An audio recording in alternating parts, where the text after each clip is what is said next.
नमस्कार। Divine living channel में आप सभी का स्वागत है। आज इस वीडियो में हम जानेंगे कि एक छोटे से मेंढक ने ऐसा क्या किया कि वो मेंढक की योनि से सीधा देव योनि में चला गया।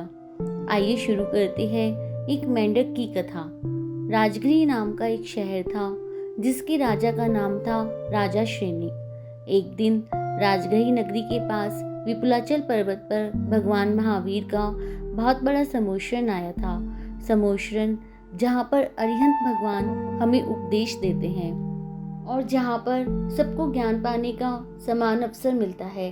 जब राजा श्रेनिक को पता चला कि महावीर भगवान का समोशरण आया है तो वे बहुत ही हर्षोल्लास से भर गए और भगवान के दर्शन के लिए उत्सुक हो गए।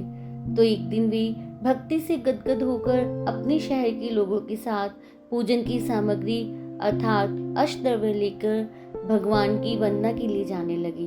राजा श्रेनिक हाथी पर बैठे हुए थे और उनके साथ सभी लोग गाते बजाते नाचते हुए और जय जयकार करते हुए जा रहे थे। जो भी उनको देखता उनके साथ समोशरण में जाने के लिए शामिल हो जाता, क्योंकि कोई भी इस अवसर को गंवाना नहीं चाहता था। एक मेंढक ने आकाश में जाते हुए देवों को देखा, जिससे उसे पूर्वभव की याद आ गई और भगवान की पूजा करने की इच्छा हुई। तो उस मेंढक ने भगवान को द्रव्य चढ़ाने के लिए बावड़ी में से कमल के फूल की कली को तोड़कर अपने मुंह में दबा लिया और भगवान की पूजा के लिए चल पड़ा। मेंढक जो जो आगे बढ़ता था त्यों त्यों उसकी रुचि जिन पूजा में बढ़ती ही जाती थी। मेंढक भक्ति में इतना मग्न था कि उसने यह भी नहीं सोचा कि मैं तो इतना छोटा सा हूँ, मैं कब और कैसे पहुँचूंगा भगवान के समोशरण में। उसे तो यह भी ध्यान नहीं रहा कि राजा श्रेनिक की सवारी भी आ रही है। लाखों देवता आकाश मार्ग से आ रहे थे। उस दिन बहुत भीड़ थी और हजारों मनुष्य, स्त्री, पशु आदि सड़कों पे से जा रहे थे तथा मेंढक भी उत्साह से प्रेरित बड़े मोह से चला जा रहा था। मेंढक धीरे धीरे कूदता फांदता राजा श्रेनिक के हाथी के पास पहुंच गया और हाथी का पांव मेंढक के ऊपर पड़ गया और उसका जीवन समाप्त हो गया, अर्थात वह मेंढक मर गया। मेंढक का भाव जिन पूजा में ही बसता था, सो पूजा के प्रेम से वह मरकर देवगति में रिद्धियों का धारक देव हुआ। इसीलिए थोड़ी ही देर में वह जवान हो गया। उसने अवधि ज्ञान से अपने पूर्व जन्म की बात विचारी और तुरंत ही विमान में बैठकर वहीं भगवान के समोशरण में गया। भगवान की पूजा में उसका बहुत प्रेम बढ़ रहा था, इसलिए स्वर्ग में एक पल भी नहीं ठहरा। उसी समय समोशरण में पहुंच गया।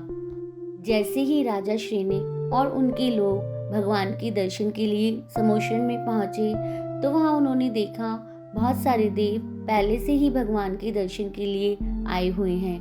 उन्हीं में से एक देव जो सबसे अलग दिख रहे थे, जो बहुत ही भक्ति भाव से भगवान के दर्शन कर रहे थे और उनके मुकुट में मेंढक का आकार बना हुआ है।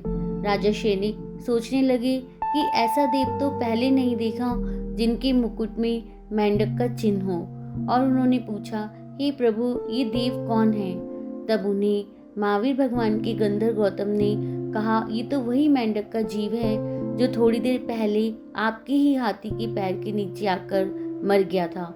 वह मेंढक जिन भगवान के दर्शन करने, पूजा भक्ति करने के भावों से तालाब से बाहर आया था और भगवान के बारे में सोचते सोचते ही उसकी मृत्यु हुई थी, इसलिए देवगति को प्राप्त हुआ और इसलिए वह राजा श्रेनिक से भी पहले समोशरण में पहुंच गया। देखो, मेंढक ने कमल की कली से पूजा करने की केवल इच्छा ही की थी, उसका ऐसा उत्तम फल हुआ। आज हमने जाना कि पवित्र भावों से की गई भक्ति में कितनी शक्ति है। हम भी जिन भगवान की भक्ति करके अपना कल्याण कर सकते हैं। आज के लिए इतना ही। जय जिनेंद्र।